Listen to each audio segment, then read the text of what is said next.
Fascism, 100 Questions Asked and Answered by Oswald Mosley. Now, Mosley took a lot of the questions being asked of him of the time and wrote this little pamphlet on 100 of the most frequently asked questions. So let's get into it. First, what is the attitude of the BUF towards the Crown? The BUF stood for the British Union of Fascists. Mosley answers, absolute loyalty to the Crown. We shall in every way maintain its dignity. See, I feel this is a classic mistake. This is what happened to Mussolini in Italy. They had the crown above them, and despite what went on in Italy, the crown always had the last say. Mussolini was more of a glorified prime minister than anything else. Unlike Hitler, who had complete control in Germany, Mussolini did not have that, and in turn was taken down because of that, because he still had people over him that was able to arrest him and put him in jail and help to his downfall eventually. And so I think this is a classic mistake. It's showing too much mercy to the people of power. And like for the crown, for example, they don't want to get outshined. Let's say Mosley, if the black shirts would have, won any kind of serious political positions in Britain at the time, the crown would definitely be jealous and suspicious of them and wouldn't want to see them be too successful, because that would outshine the crown. It's a classic mistake. It's like Caesar being killed by the Senate he showed mercy to. You can't. It has to be the attitude of for everything or nothing. So yeah, I completely disagree with that. I think history shows exactly why that's not the attitude. The hell with the crown. This is the British Union of Fascists. That's who needs to be running the country, not the crown, not subservient to the crown. What's the point of fascism if you're still going to have a king over you? So I think that's a mistake. But also that's I don't know, if he's more Machiavellian, that's just a political move right there, saying, yeah, of course we're going to respect it, and then as soon as you get into power, take the crown out. That's always the possibility. But if they genuinely wanted to respect the crown and keep them in power, yeah, that's foolish. Okay, next. Why is the movement called fascist? Mosley answers, fascism is the name by which the modern movement has come to be known in the world. It would have been possible to avoid misrepresentations by calling our movement by another name. But it was still more honest to call it fascism, and thus let everyone know exactly where we stood. It is up to us to defeat the misrepresentation by propaganda and explanation of the real policy and method of fascism, as it will operate in Britain. In the long run, straightforward dealing is not only honest, but also pays best. The alternative name for the modern movement is the National Socialism used in Germany. But the German movement also is known throughout the outside world as fascist, which is the name commonly used to describe the phenomenon of the modern movement, whether in Britain, Germany, or Italy. National Socialism and fascism, in my view, are the same movement, finding different expressions in different countries in accord with different national and racial characteristics. For 7 years in the Labour Party before the founding of fascism in Britain, I fought for a National Socialist policy in contradistinction to the international socialism of that party. So he's just expressing what's been expressed on this channel numerous times about how fascism is organic, nation to nation, while similar in some aspects, different in many others. Next, if you do not copy foreign ideas, why do you 1. Wear a black shirt, 2. Use the Italian fascist salute, and 3. Use the Italian fasces? Number 1. We wear a black shirt because the color black best represents the iron determination of fascism in the conquest of red anarchy. Symbolism in itself is nothing new in British politics. The Conservatives, who are naturally rather shy about their creed, wear a modest primrose once a year in memory of Mr. Disraeli. The Liberals wear rosettes of varying hues at election time. The Socialists wore red ties until they faded pink after the last Labour government. In symbolism, as in our creed, we are more full-blooded people and literally, as well as metaphorically, have put our shirt on fascism. Our members are not compelled to wear the black shirt. In most districts, only about 1 in 20 wear it. But those who have worn the black shirt in the early days and publicly proclaimed their faith before the world have performed a service to fascism which will never be forgotten. Strongly held opinions, strongly expressed, are a necessity in the chaos of a flabby age. The black shirt, therefore, is a symbol of fascism. Number 2. The salute is not Italian nor is it German, but the Germans also use it. It is the oldest salute of European civilization and was used in early Britain many centuries before the Fascist Party was created in Italy. And 3. The fasces. The fasces, too, are a symbol used in Britain for the last 2,000 years and are to be found on most of our great monuments, just as you can find them in America as well. The symbol was brought to Britain by our Roman ancestors, who were here for 4 centuries and their stock remained forever. The fasces were the symbol of the Roman Empire. What more fitting than that should be used by the empire which succeeded and surpassed the Roman Empire? What does the flash and the circle mean? This is our modern symbol which belongs exclusively to British fascism. It portrays the flash of action and the circle of unity. National action can only come from national unity, which in its turn can only come from fascism that ends the strife of the parties. Next question. What are the differences between fascism in Britain and fascism in Italy and Germany? The main difference is that they are Italian or German and that we are British. From this, all other differences follow. Fascism in essence is a national creed, finding a different national expression and method in each nation. For this reason, fascist movements in each country vary more than socialist or communist movements, which are international. All great movements have been common to the world as a whole, both political and religious. All the old parties have their foreign counterparts. Liberalism, for instance, deluged the continent with blood, but came to Great Britain by British methods, characteristics of this nation's ordered greatness. In this respect, we do what our forefathers did before us. We seek to bring the creed of our age to a Great Britain by British methods in accordance with British character. We seek also to emulate their example by finding for the creed of our age its highest expression and development in these islands. The British have not always originated the creed of the age, but they have usually perfected it. We claim that the policy of fascism in Britain goes far beyond any continental analogy in constructive conception. Question: what is your attitude towards religion?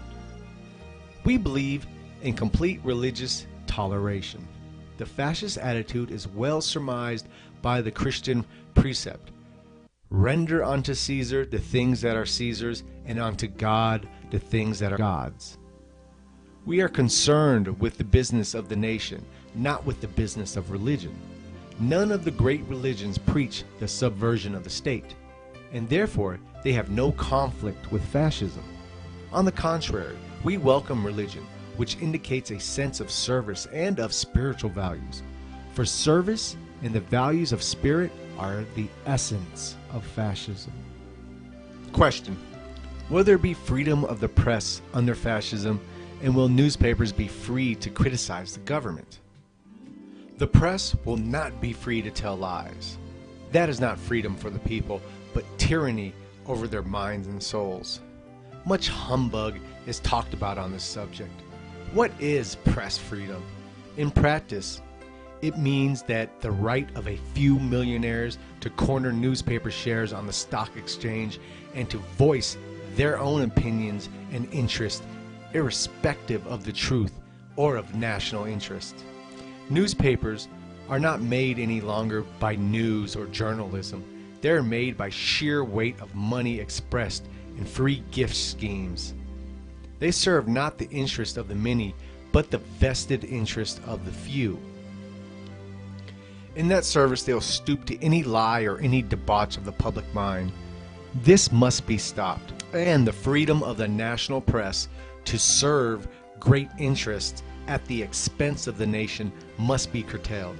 On the other hand, local newspapers, generally speaking, are fairly conducted, with a sense of national responsibility, and will certainly be treated differently by fascism from the great dope machines of vested interests which are now dignified by the undeserved title of national press. Constructive criticism will always be welcomed by the fascist government. False and malicious criticism designed to serve vested interests will be dealt with as follows. The government representing the nation will have the same right to sue a newspaper which makes untrue statements about it as an individual at present possesses. If an individual is libeled, he has redress in the courts, but the nation has no redress. Any lie may be told by a newspaper, however damaging to the national interest, with complete impunity. Lies against the nation should be dealt with even more severely than lies against the individual. Therefore, the right to sue in the courts should be extended to the nation represented by its elected government. Press attacks on the crown and the royal family will be regarded as extremely serious offense. In brief, our press policy is that newspapers shall tell the truth. The principle is novel, but who can say that is wrong? So that's often a misnomer of fascism, that it silences all criticisms. No one can have independent thought or criticism of any policy or ways forward. That's simply not true. But what is true is, as Mosley stated, this lying, this supposed freedom of press that they all cry about is no more than the manipulation by media conglomerates. So why should that be allowed to go on? Question: will fascism allow opposition parties to exist? It is the deliberate aim of fascism to bring an end to the party game, which we believe to be the ruin of the nation. We substitute a new system of action, suited to the modern age, for the system of talk which belongs to the past. For instance, a parliament elected under fascism will be technical and not a political parliament. The franchise will be occupational and not geographical. Men and women will vote according to their industry or profession and not according to their locality. They will vote for people versed in the problems of their industries and not for the professional politicians. In such a system, there is no place for parties and for politicians. We shall ask the people for a mandate to bring an end to the party system and an end to parties. We invite them to enter a new civilization. Parties and the party game belong to the old civilization, which has failed. So that's especially in places like America, where all we know is the party system. That's a very hard pill for people to swallow. A society without parties, but truthfully, parties are just bring about division. Parties are about pandering to people and just creating these politicians that essentially serve special interests. There is no need for a party with division amongst people and parties. What there's a need for is a unified nation. And you can't have a unified nation when you have a bunch of parties running around all attacking each other and all trying to convince people that they're the best way to go. It just simply can't happen. You can't have a functioning nation like that. Question: what about dictatorship? The fascist movement represents leadership, not tyranny. It offers to the people a leadership and national revival which they will accept of their own free will. The dictatorship is a dictatorship of the will of the people expressed through the leadership and government of their own choice. The only way in which the will of the people can be carried out is through a leadership which they choose for the purpose and give the power to act. Fascism offers that leadership through which the will of the people can be effective. Thus, a dictatorship of the people themselves replaces the present dictatorship of vested interests. Parliament and government are paralyzed by universal talk. Programs for which the people have voted are never implemented. As a result, real government under democracy rests in the hands of great interests, such as international finance. Fascism restores the power of the people. That power can only be expressed through leadership voluntarily accepted and chosen, but armed by the people with the power to do with what they want done. That's another concept it's hard for people to grasp in this republic society, that dictatorship represents the people, not oppresses them. Question: will the position of women be in any way inferior under fascism? Certainly not. Fascism in Britain will maintain the British principle of honoring and elevating the position of women. We certainly combat the decadence of the present system, which treats the position of the wife and mother as inferior. On the contrary, we consider this to be one of the greatest of human and racial functions to be honored and encouraged. But women will be free to pursue their own vocations. Fascism combats the false values of decadence, not by force, but by persuasion and example. Question: what is your attitude to science? Science must be the basis of a technical state of fascism. In the modern world, the function of the state is largely to keep the ring clear for the technician. The money spent on both scientific and technical research is absurdly inadequate with a more far-sighted policy. Not only could industrial discovery 100-fold replace the money expanded, but many of the ravages of disease might be conquered. Democracy is always penny-wise and pound-foolish. Fascism, not only by money but by honor, will repose its faith in the scientist. Question: what is the difference between fascism and capitalism, since both admit the system of private enterprise? In brief definition, capitalism is a system by which capital uses the nation for its own purposes. Fascism is a system by which the nation uses capital for its own purposes. Private enterprise is permitted and encouraged so long as it coincides with the national interests. Private enterprise is not permitted when it conflicts with the national interest. Under fascism, private enterprise may serve but not exploit.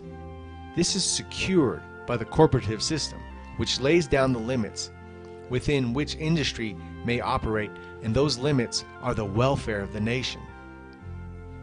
Question: it is said that fascism means war. How do you answer this charge? Fascism alone can preserve the peace, because alone it removes the causes of war. The main cause of war is the struggle for markets. Each nation produces more than it can sell at home, and so tries to sell its surplus abroad.